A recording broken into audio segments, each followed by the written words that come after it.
आज हमारे साथ विशेष भेंट में एक ऐसे मेहमान हैं जिन्होंने 20 साल एजुकेशन क्षेत्र में काम किया।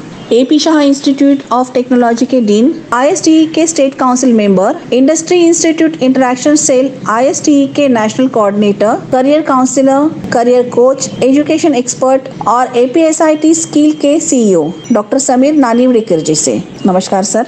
नमस्कार सर, एजुकेशन क्षेत्र आपने क्यों अपनाया?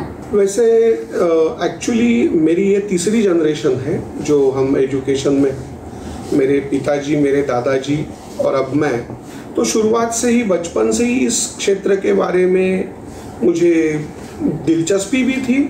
और जब मैंने मेरी इंजीनियरिंग कंप्लीट की तो उसके बाद मैंने पहले कंपनीज में कोशिश की, मार्केटिंग फील्ड में था।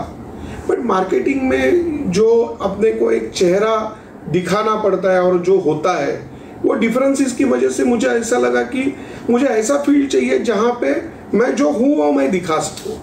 तो उसके लिए मैंने स्पेसिफिकली एजुकेशन क्षेत्र चुना और अब 20 साल हो गए, 20 से ज़्यादा साल हो गए मैं इस फील्ड में काम कर रहा हूँ। सर, इंजीनियरिंग क्षेत्र के बारे में आपका क्या कहना है? देखिए, हम इंजीनियरिंग, जिसे हम लोग हिंदी में अभियांत्रिकी कहते हैं, वैसे हम कहते हैं कि वी बिल्ड द नेशन। अब देखिए, जीवन को सफलदायी और सुखदायी बनाने के लिए जितनी भी चीज़ों की ज़रूरत है वो सबकी निर्मित ही इंजीनियरिंग के थ्रू होती है। तो उस इंजीनियरिंग के लिए बहुत महत्वपूर्ण है कि उस देश का जो भी अभियांत्रिकी क्षेत्र का योगदान है वो देश की दिशा को दर्शाता है। और जो देश ने अभियांत्रिकी में अच्छा काम किया है, हम उन देशों को फिलहाल विकसित देश कहते हैं। ये अभियांत्रिकी की महत्वपूर्ण योगदान है। जैसे वहाँ के रास्ते हैं, वहाँ की जो हवाई सुविधाएं हैं, या हम कहते हैं ट्रांसपोर्टेशन की जो फैसिलिटीज़ है, उसके बाद में बेसिक इंफ्रास्ट्रक्चर है, और आज की दुनिया जिस पे चल रही है उस देश का IT इंफ्रास्ट्रक्चर है। यह सभी निर्मितियों में इंजीनियरिंग क्षेत्र है। हम अभिमान से कहते हैं हमेशा कि वी बिल्ड द नेशन। तो इसी ये अभियांत्रिकी का बहुत महत्वपूर्ण आयाम है जो किसी भी देश की स्थिति और उसकी प्रगति का दिशा दर्शक डिसाइड होता है। सर, ग्रेजुएशन तो 10-20 हज़ार में हो जाता है, लेकिन इंजीनियरिंग के लिए 1 लाख तो फीस लगती है। तो ऐसे में जिसको इंटरेस्ट है लेकिन उनके पास उतनी फीस देने की क्षमता नहीं है, तो वो स्टूडेंट क्या करें? आप क्या कहना चाहोगे? अभी क्या है कि वो अगर बच्चा खुद पे भरोसा रखता है और वो अगर खुद ठानता है कि यस मुझे ये करना है, तो बहुत सी स्कॉलरशिप्स भी मार्केट में अवेलेबल है। तो वो स्कॉलरशिप्स के थ्रू वो पढ़ सकता है। इम्पॉर्टेंट चीज़ क्या है, कोई भी करियर करने के लिए उसे खुद को पहले बताना पड़ेगा कि यस मैं ये करना चाहता हूँ और ये मेरी करने की जिद है। वो जिद उसे रास्ता दिखा देगी।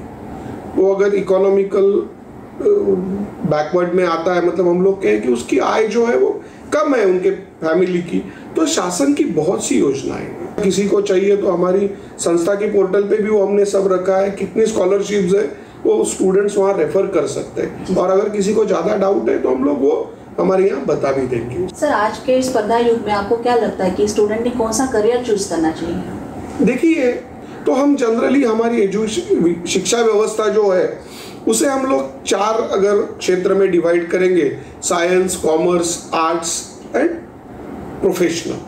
तो मैं सभी को एक बात पे थोड़ा सा आश्वस्त करना चाहता हूँ। देखो, विद्या लेना सभी चीज़ें समांतर ही रहती है, परंतु आपको अगर आपके लिए रोजगार बनाना है या दूसरों के लिए रोजगार बनाना है, तो ये जो प्रोफेशनल एजुकेशन है जिसमें इंजीनियरिंग आता है, मेडिकल आता है, मैनेजमेंट आता है, तो ये जो क्षेत्र है ना, ये क्षेत्र आपको उत्साहित करते हैं, क्योंकि इस क्षेत्र का जो प्रोसेस बना हुआ है उस प्रोसेस के थ्रू जब आप गुजरते हो तो आज की जो सबसे बड़ी रिक्वायरमेंट है, आप में जो अजाइलनेस आना चाहिए और आप में अडेप्टेबिलिटी आनी चाहिए, ये 2 चीज़ें आपको प्रोफेशनल एजुकेशन से मिलती है। और उस वजह से आप जो मार्केट है उसकी जो रिक्वायरमेंट है उसे जल्दी भाप लेते हो। और दूसरा फायदा क्या होता है कि आपको आपका जो एटीट्यूड है, आज आप देखेंगे, आपको सुन के शौक होगा, पुराने दिनों में अगर मुझे इंडियन सर्विसेज में जाना है, IAS IPS में, तो लोग आर्ट्स वगैरह लेते थे, इंग्लिश, हिस्ट्री वगैरह। बट अगर आप अब फिलहाल देखोगे ना, तो IAS, MPSC, UPSC के रिजल्ट्स में आपको इंजीनियर्स और डॉक्टर्स ज़्यादा मिलेंगे, क्योंकि उन्हें वो प्रोफेशनलिज्म समझ में आया है और उस तरीके से जल्दी वो हम कहते हैं ना, एक एटीट्यूड डेवलप होता है। मतलब मैं ऐसे कहता हूँ ना, इंजीनियरिंग वाला अगर चाय की दुकान भी खोलेगा तो उसमें वो आइडियाज ऐसे लगा देगा कि उस आइडियाज की वजह से उसे एक अलग तरीके में गिना जाएगा। तो इसीलिए मैं जनरली कहता हूं कि जो भी प्रोफेशनल एजुकेशन है, क्योंकि आप देखेंगे हम लोग यंगेस्ट कंट्री है आज के डेट में, भारत का एज सबसे कम माना जाता है, तो वो इसमें दुनिया जो बूढ़ी हो रही है, ऑल एंटायर कंट्री जो बूढ़े हो रहे हैं, वहाँ की मैन पावर रिक्वायरमेंट को हम लोग कंप्लीट कर सकते हैं। और वो मैन पावर मेजरली टेक्नोलॉजिकल है। आउट ऑफ बॉक्स थिंकिंग जो है ना, वो लिबरल एजुकेशन से ज्यादा प्रोफेशनल एजुकेशन में मायने रखते हैं। सर, कोरोना के बाद अभियांत्रिकी क्षेत्र कहाँ रहेगा? आपको क्या लगता है कि उसमें गिरावट होगी, स्टूडेंट आएंगे नहीं आएंगे, या फिर क्या रहेगा? नहीं, देखिए, दो चीजें होती है। हमेशा जो डिफिकल्टी आती है ना, उसमें अपॉर्चुनिटी रहती है। आप देखेंगे जितनी भी रिवॉल्यूशंस हुई है ना, वो डिफिकल्टीज में हुई है। क्या होता है, जनरली जिंदगी अगर सीधी चल रही है तो हम सीधे चलते जाते हैं। जब कुछ तकलीफ आती है तो हमें मजबूर करती है कि कुछ ऐसा मार्ग ढूंढे जो हमें कंफर्टेबल भी रहे और कॉस्ट इफेक्टिव भी रहे। अब क्या हो रहा है कि फ्रीलांसिंग का जमाना आ रहा है, काम करो, अमेरिकन सिस्टम जो है वो सिस्टम धीरे धीरे सब जगह वर्क हो रहा है। मेरा ये काम है, ये काम का मुझे इतना पैसा मिलेगा, मेरा काम हो गया, मैं दूसरे काम के लिए चला। ये तरीके से जो डिस्टर्बेंस आ रही है, तो उसे देखा जाए तो अभियांत्रिकी के लिए तो ये नया नवनिर्मिति का उपलब्ध अवसर है, ऐसा मैं मतलब कॉन्फिडेंस के साथ कहना चाहता हूँ। और दूसरा सॉल्यूशन भी नहीं है, क्योंकि अभियांत्रिकी ही ऐसा क्षेत्र है जो सॉल्यूशन दे सकता है, या मेडिकल ही ऐसा क्षेत्र है जो नया सॉल्यूशन दे सकता है। तो यही है जो हमें एक नया होराइजन दिखा देगा कि हाँ, हम इस पे काम करेंगे तो हमारी लाइफ कंफर्टेबल रहेगी। सर, इंजीनियरिंग क्षेत्र में आने के लिए जो भी इंटरेस्टेड स्टूडेंट है, उनके लिए आप क्या संदेश देना चाहोगे? देखिए, इंजीनियरिंग में जो स्टूडेंट्स आना चाहते हैं, उन्हें सबसे पहला मेरा एक संदेश ऐसा होगा कि आप सबसे पहले एक बात तय कर लीजिए कि मुझे अगर इंजीनियर बनना है तो मैं ऐसे ही सालोमन ग्रैंडी जैसा इंजीनियर बनूंगा, जो हम लोग कहते हैं ना, Solomon Grundy born on Monday die on Sunday, उसका कोई हिस्ट्री नहीं बना। तो वैसा अगर मैं बनना चाहता हूँ ना, तो मैं उनको बोलता हूँ आप इंजीनियरिंग मत कीजिए। अगर मैं इंजीनियर बनना चाहता हूँ तो मैं दिल से अगर इंजीनियर बनना चाहता हूँ तो मुझे वो सब प्रोटोकॉल्स फॉलो करने पड़ेंगे जो एक अच्छा इंजीनियर बनने के लिए और एक अच्छा विद्यार्थी बनने के लिए मुझे करने पड़ते हैं।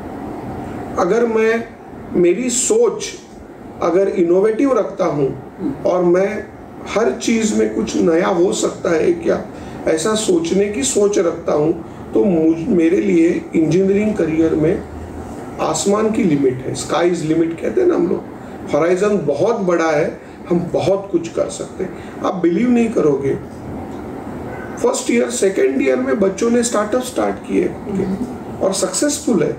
गवर्नमेंट उनको बहुत सपोर्ट कर रही है, स्टार्टअप पॉलिसीज आई है, MHRD अभी नया जिसे हम शिक्षा मंत्रालय कहते हैं, उन्होंने इतने स्कीम्स है कि बच्चों को 10-10 करोड़ तक फंडिंग्स है। तो हमेशा ये सोच रखना भी गलत है कि मैं इंजीनियर बनूंगा और दूसरे के पास नौकरी करूंगा।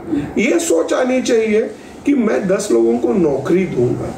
भारत में ये सोच है ना, ये जो मैं नौकरी करूंगा, ये क्लिरिकल सोच है। मतलब हम लोग कहते हैं ना, मुझे जिंदगी में कुछ नहीं करना है, किसी दूसरे ने किया है ना, उसके यहाँ पे जाके खाली जितना हो सकता है उतना काम करना है। तो इससे ग्रोथ नहीं होगी, ना खुद की होगी ना नेशन की होगी। ग्रोथ कब हो सकती है कि अगर जो इंजीनियरिंग करना चाहता है वो शुरुआत से ही ये दिमाग में रख के आए, भले थोड़ी तकलीफ होगी मुझे, बट मैं 10 लोगों को तो 2 साल के अंदर कम से कम नौकरी दूंगा। तो इससे जो हमारी बिजनेस ग्रोथ है और जो डेवलपमेंट है वो हो सकती है। तो मेरा यही संदेश है कि किसी प्रिजुडाइज माइंड से इंजीनियरिंग में मत आइए, इस माइंड से आइए कि मैं यहाँ कुछ नया करूँगा, और वो आपके लिए वेलकम स्टेप रहेगी। सर, नए एजुकेशन पॉलिसी के बारे में आपको क्या कहना है जो अभी आया है? मैं इस पॉलिसी को करेक्शन मेजर की तरफ लेता हूँ। बट ये नए एजुकेशन पॉलिसी में स्टूडेंट्स को रियली चॉइस मिलेगा। मतलब समझो मैं फिजिक्स और मैथ्स पढ़ रहा हूँ और मुझे केमिस्ट्री नहीं पढ़ना है या बायोलॉजी नहीं पढ़ना है, तो मुझे कोई आज तक के पॉलिसी में कोई ऑप्शन नहीं था। मुझे वो कंपलसरी सब्जेक्ट लेना ही पड़ता था जो सिलेबस में है।